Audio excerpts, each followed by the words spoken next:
Welcome to this Inpixio tutorial. I'm gonna go over everything you need to understand when you're using the Inpixio software. Now, the previous video I made wasn't that clear, and I also got that as well. Now, this video is gonna be a follow-up to that one, and this is the Inpixio Photo Studio version 11.5, and as you can see on the screen right now, this is how it looks like when you log in. Right here on the top, you can see we have a bunch of menus. We have the autocorrect, and you can see that the autocorrect enables you to automatically correct any faulties or increase the brightness in the picture, anything like that. If you are looking to do quick edits, the autocorrect should always be turned on, and it will save you a bunch of time inside the Inpixio software. And if you don't have access to Inpixio, there will be a link in the description of this very software. You can grab it. It's my affiliate link, and I get paid once you make any purchases via that link. But I'm assuming you already have Inpixio. Now, you can see here we have a bunch of menus here at the top. We have the vertical side by side view. This means you can view the original and the one you're editing at the moment. So you can turn that on and it will show you something like that, show you your original and the one you're editing at the moment. You can switch over from different views available using the drop down menu that is available right here. You can go ahead and insert the vertical split view, or you can go for the horizontal side by side view and the horizontal split view. These are also different views that you can use when you're editing your photos and pictures and or any other images. You can also edit and use copyrighted images if you are using them inside your video, and I would highly encourage you to learn how to use fair use. It's another great way to go ahead and use copyrighted content. So if you're using copyrighted content, you can edit it as well using Inpixio, and if you're gonna use it in your video, then Inpixio is a great tool for you. So remember, we are using copyrighted content for fair use and not infringing the original content. Inpixio can do that as well. Now right here we have the save button. You can save any changes, and Inpixio will automatically save the changes for you in the background, but you should make it a habit to always save all the changes, just in case you get the app just in case the Inpixio app crashes, you have your settings saved. And right here you can sign in into your account. I'm currently not signed in into my account, and you can see that here with this blue notification right here. I'm gonna close that out. Now moving on onto the far right here, I'm gonna zoom in for you. You can see we have the photo montage.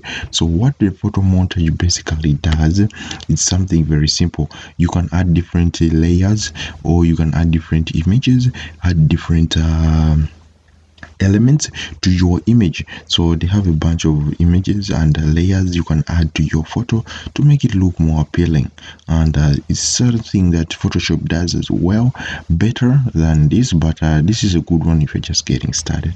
Now Inpixio also allows you to do other edits as well, not just only adding elements.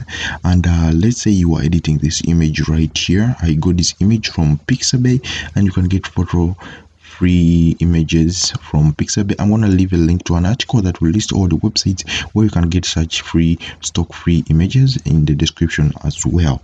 Now, once you are editing your image, you may want to increase the screen view. So you're gonna increase it a little bit more, or you want to make it small, make it smaller, or just put it back to the original size. You can do that using this slider right here, or you can enter any number in here, or as well as dropping and using the drop down or the increment arrows right beside the number as well. Now you can see that there are other things you can use, so you can go over to the menus here, the simple options available right below the slider to increase and decrease the size of your image. Now right below the photo montage, we have the erase tool. So the erase tool allows you to remove backgrounds from your images. So you can see here, if you want to remove a specific portion from your image, just hit onto the eraser tool right here, and you can go ahead and remove the backgrounds. So this is a simple tutorial, just giving you a brief overview of how to use the software. And if you want a video about how to erase images, then leave a comment in the comment section down below. I'll make that one as well. So the next two is the background one. So what this one does, it brings different backgrounds to your images. You can remove the background that is currently in your image, put another one, erase the background, add another one, and you can do this manually or let the AI do that for you. So if you go for the AI, it may be perfect or it may not be perfect depending on the image you are editing. So if you're editing images with a clear background, a wall or something like that, then the AI is going to do a good job of doing the adjustments needed so that you can go ahead and edit your image. Now let's say you have decided to replace the background manually, it will do that for you. So as you can see here, I did a simple the AI did a simple background removal. So you can see it removed the background and it left only this gentleman with the camera right here. Now if you like a different approach to this, you can go for a manual mode if this doesn't work. So you can turn on fine-tune selection. What this allows you is to refine your selections and retouch details. So let's say you wanted a little bit of smoothing, you wanted a little bit of to keep the subject in a specific point, you wanted to erase the background, you wanted to edge or an edge to improve, you wanted to sharpen a specific point in the image, you can do that as well. Now you can see that you can switch from different options as available here. Erase the background, subject to keep. So you can, if you choose subject to keep, you can just highlight the guy you want to keep. So we want to keep the camera guy, you just highlight him like so, and it will keep him when it does the specific replacement of the background, and it also keep the area around the guy you want to keep. So keep that in mind. Now this is important if you're doing specific details, or you want to get a specific portion of an image and use it for your YouTube thumbnails, YouTube videos, stuff like that. Now let's move on to the next one. You can try the virtual mode, and if you want a video on all these features, please let me know the feature you want to see in the next video and I will explain that as well. Moving on, we have the sky option. So what the sky option does is to replace different skies and weather and clouds available in an image. So you have a dark with the sunset, a dark sky with a little bit of thunderstorm, then you can switch over to a little bit of sun or something like that. You can let the AI do that for you, you can do it manually. So if you want separate tutorials for each and every one of these, leave them in the comment section and I'll go ahead and explain everything in detail, show you some cool tricks and tips to use when you're using Inpixio. Now the next one is we have the cropping one. There are a bunch of options available. You can crop it in the aspect of 3:2, 4:3, 5:4, 7:5, 16:9, which is the YouTube aspect of making the thumbnail, and you can crop it in different manners as well. So if you want specific dimensions, you can go ahead and choose those ones you want as well. You can add a specific angle, you can rotate the image, all this interesting stuff you can do with the crop section in Inpixio. Now the other thing that I forgot to mention is right here at the top we have the advanced menu. So it is this allows you to switch from advanced to easy. So let's say a beginner and you don't need all these tools, you can switch over to the easy view, or you can customize what options show up on your Inpixio background. You can see here they have a bunch of panels that you can choose to show. If you don't like the radio gradient, just simply turn that off. You don't like textures, switch that off. You don't like the sky option, switch that off. And once you're done, just hit OK and it will save the changes, and this will affect what you see on your right here of Inpixio. Now moving down, further down is the adjustments. This enables you to do different adjustments to your images. What this does is you can adjust the temperature, make it warm, make it cold, add a hue. So a hue is just a simple shadowy effect that you add to your images. I'm not good at photo editing and explaining photo editing because there are some things that are self-explanatory and you can just learn along the way. Now let's say you wanted to increase the exposure, you can move along the slider right here, or you can use you can type in a specific value in here, or use the up arrow or the downward arrow right next to the number you want to adjust. Contrast is the same. Depending on your interest, you can go ahead and use different edits and adjustments you want to your picture to make it look perfect as possible for your project. So I'm not gonna take much time to this because I'm not good with photo editing, and if you want a different tutorial to any of these features here, let me know in the comment sections. I will do the research and I will explain each and every one of the features as well. Now moving further down is we have the selective retouch. So this one is kind of similar to the adjustments, but it gives you a little bit of more detail to the gradients and linear contrast of images. So linear contrast and gradient of images, just complicated stuff. If you're a beginner, you don't need to know any theory when it comes to photo editing, but if you want to do photo editing, these are things you need to know. Hue, adding hue, exposure, how much light is available in the image, how much attention to detail there is in the image as well.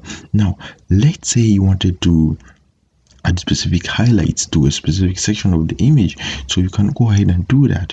You add sharpness, saturation, clarity, or anything like that. You can do that with the selective retouching option right here.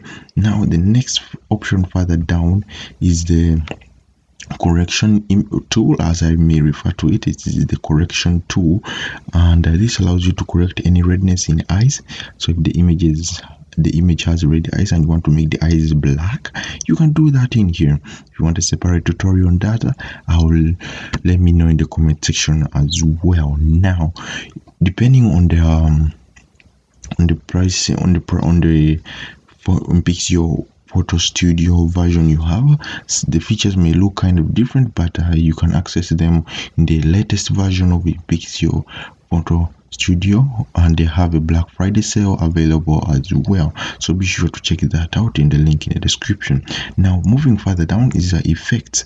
Now when you're editing images, effects are very important because they sort of give that additional emotion, create emotion with your audience, and explain a specific feeling you have with your project. Now you can go ahead and use my favorite feature I like is the film grain. So let's say you wanted to create in mood, cinematic mode, you can use the film grain. I really like this feature, it's really awesome, and you can go ahead and use it as well. Now the next feature that I really like is the viginating.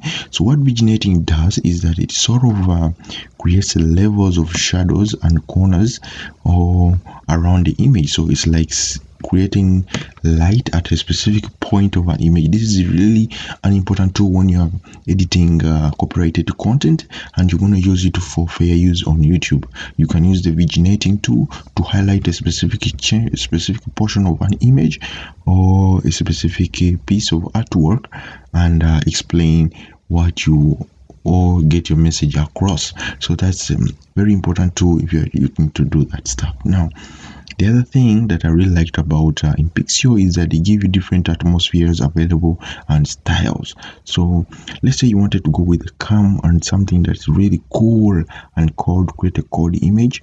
So you can go ahead and use the different atmospheres, and if you have a nature or something related to the outdoors, you can use this feature. It's really important because they have some custom presets enabled in this feature that you can use for your nature project. They also have the black and white if you wanted to create that ancient feel or the outdated feel as well for your image. You can use the black and white as well. Now once we have done that, we're going to move on into the next option right here. So we can see that we have the frames options. Now depending on the version, like I said, you have some of these features may be premium or they may be available with your version as well. Now take that in note because you may see a different feature or you may see them there on on your dashboard, but they may not be readily available for use, so you may need to upgrade. Now the next and final feature is the metadata. You can add the headline and the description to your image before you finally export it. So normally when we export our images, the Windows PC or the Mac will assign a specific name to it, then add the .jpeg or .png to it, and you can set that here using the metadata so that you can look for this image later on in the future by the headline. I hope that you get this. And this is another important addition to this video, is that you can get a tool like Lunar Shape software. I think that's the name. It allows you to organize your photos and images. I'll leave a link to that as well. It will be my affiliate link as well, but it's a very good tool. It allows you to arrange your pictures and images. You can add a custom description, organize photos depending on PNG, JPEG, and other picture or file options as well. Now what you can do here is you can add a color tag, which is really good, and some photo editing tools may not be able to have these features readily available, and I'm sure you get this with the basic front-end purchase of Inpixio Photo